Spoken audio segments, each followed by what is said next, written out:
degree. And very similar to Kelsey, when Janberry found my family, we were extremely stressed. My husband had been laid off from the job that he'd worked for 8 years to build up a career. He was in track for a very big promotion, and instead their company tanked and he was laid off. He came home with a cardboard box, pulled up in our driveway, and I sat down on our grass and went, what do we do? Okay. He was working in lawn care as a stopgap job, and I had gone from being a stay-at-home mom to working 35 hours a week for our church, which was a job that I loved, but our kids were 2, 3, and 5. And they were running around to grandparent daycare, and we were working our butts off and still had more month at the end of the money. Does anybody, can you relate to me on that at all? Yeah. So we had a really serious financial need, and Janberry came along, and I looked at my friend Julie, who told me about it, and I will be really honest, I laughed at her. I was like, nail stickers, yeah. Okay, what do you think, like $2? Okay, great. No, I had a big need. And it took me 6 months of watching her build her team and consistently go in the same direction, still coming back and circling back around to me to say, hey, I do think that you would be really good at this. I think this could be a perfect fit for you. And I finally said, okay, we'll see how it goes. And within 8 months, I had quit my job at the church, brought my husband home from lawn care. We've been full-time Janberry for 2 years. We are debt-free. My team at its largest has been 7,500 women. Woo! It has lit a fire in me that I didn't know that I had. And that fire is to see other people completely fulfilled in your life and freed from the things that are holding you back. So I'm going to talk with you about your why and your vision and taking ownership of your business. Is that okay? Yes, please. Okay. That's okay. All right. I would like to know, if I were to ask you, what is your why? Why are you here? Would you know? Could you tell me in one sentence why you're here? Okay, if you can, raise your hand. I want you to shout it out. Yes, I ma'am. fell in love with this product and it's awesome. You fell in love with the product. Awesome. Yes, ma'am. I was a stay-at-home mom to a special needs kid who needed other Yes. mom zone escape. Mhm. That was That's nice. I love it. Yes, ma'am. My horse hobby, Your horse hobby. Tell me about that. to help me pay for my horse hobby. Oh, I love that. I don't know Horses how to are ride a expensive. horse. They are. That So scares me. this helps. This helps. Wonderful. Who else? Why are you here? Rizal? Well, my kids and helping other Latina women like me. Yes. I love that. Love it. Anybody else? Qué bueno. Yes, ma'am. My son's baseball addiction. Yes. And baseball is expensive. Baseball is expensive. I didn't know how expensive baseball was till my husband started trying to sign our son up, and I said, no, sir. We're waiting another year. It is so important to know why you're here because you have to know where you're going. If you have been here more than 24 hours, you have probably run through the emotional cycle of sales, which kind of goes from, oh my gosh, I'm so excited, Janberry. Oh my gosh, what did I sign up for? I'm not sure I know what I'm doing. Oh my gosh, this is the worst. I'm just the worst consultant ever. I don't think this is going anywhere. I should quit. Maybe I should clean my house. Maybe I should do something else. Maybe I should rearrange all of my furniture. Maybe I should start a new hobby on Pinterest. Maybe I should start an Etsy shop. Okay, maybe this Janberry thing is okay. Maybe I'm not crazy. Maybe I can do this if I try really hard. Oh, hey, I talked to somebody new. Now I have a little bit more confidence. Oh, hey, I just made a sale. I'm a rock star. I'm going exactly where I want to go. This can happen like in the course of an hour, right? You run now a whole circle, and you're just going to keep running it for a really long time. I kind of run that circle a lot, and I've been here for a while. So let me just encourage you, if it has happened to you, you're really normal. You're super normal, and you got a lot of friends right here in this room. We have all been there. So when you hit the bottom part of that cycle, you have to have a reason to keep going, right? That's right. You have to have something that you can latch onto and you can say, no, I am not going to quit. For me, it was because my husband was coming home every day covered in grass and sweat and exhausted, and he'd driven for an hour to get home, and he came in the door, he had no energy for our kids, and I missed my babies. My babies were tiny and they were at grandma's, and I missed them. That kept me going. If you have a strong why, it will pull you out of any rut that you dig into. So you have to have a why. A ship in the ocean that encounters wind, if your sails are closed up and you have no direction, the wind is just going to blow you over. And then you're going to look up 4 months from now and go, oh, my business that I had once, it's kind of gone. And I don't really know how I got here. I was going to do all of this, but now I'm here.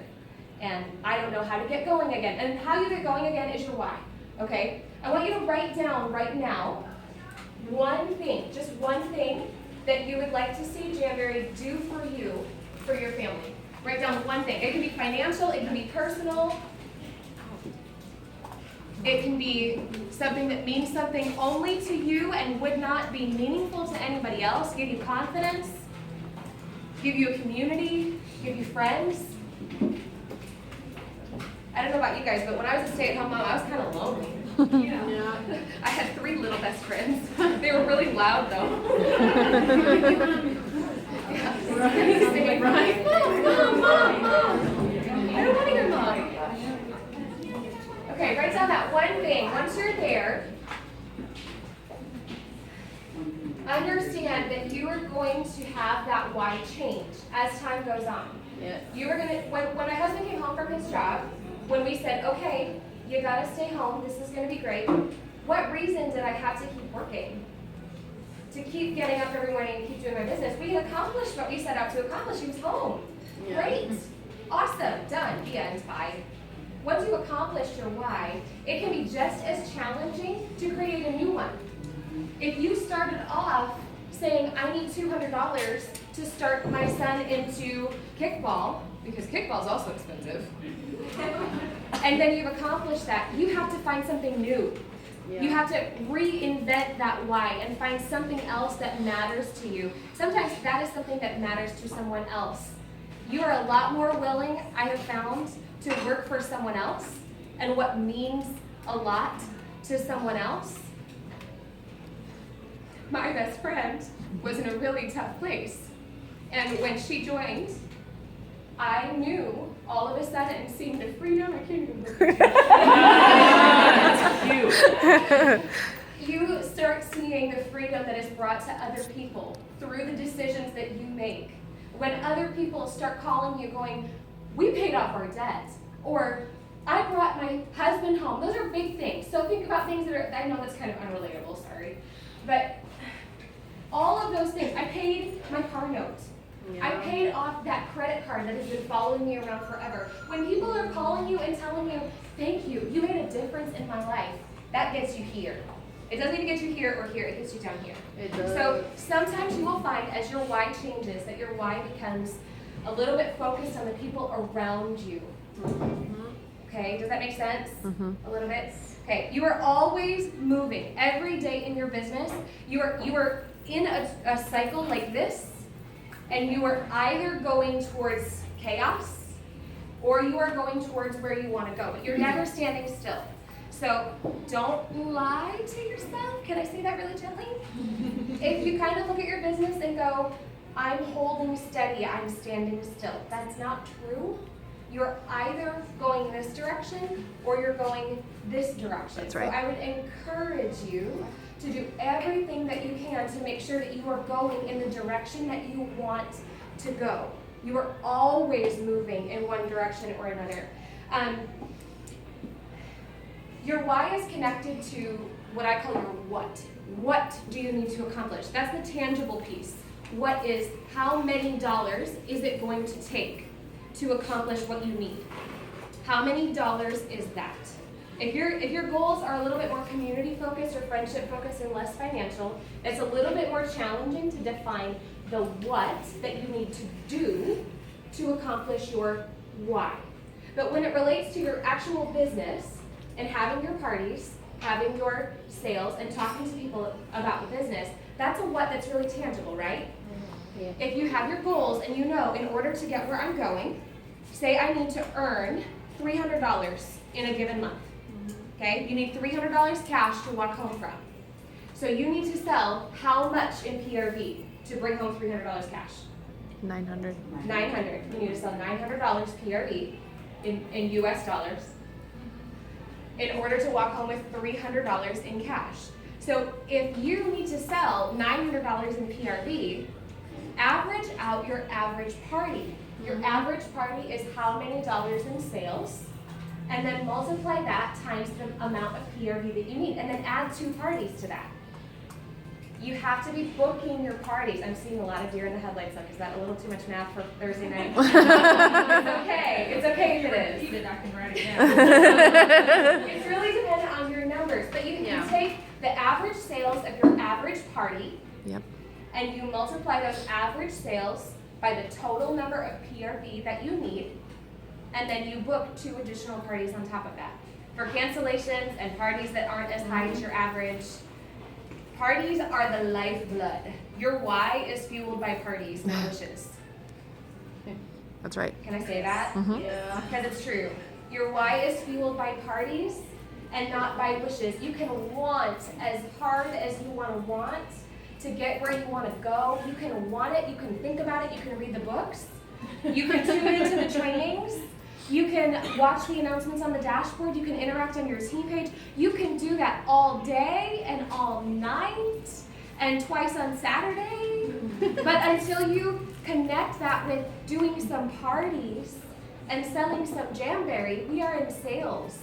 This has to happen, the action has to happen, or this doesn't really mean a whole lot. Yeah. A year ago, I would not have had the backbone to say that, but I've been around the block a few times now, and I've seen a lot of people go, well, I really wanted this in our coaching. And I've said, well, if you really want this, then you have to also do this. That's right. These go together. You can have this. You can get that why accomplished. You can do that, but you gotta do this too. This is the avenue to get where you want. Does that make sense? Yes. Yes. Okay. Totally lost myself on that. I don't usually like bring notes because then I am not as free to go off track. I want you to imagine if Jamberry is a vehicle on a car lot. Okay, pretend Jamberry is a vehicle.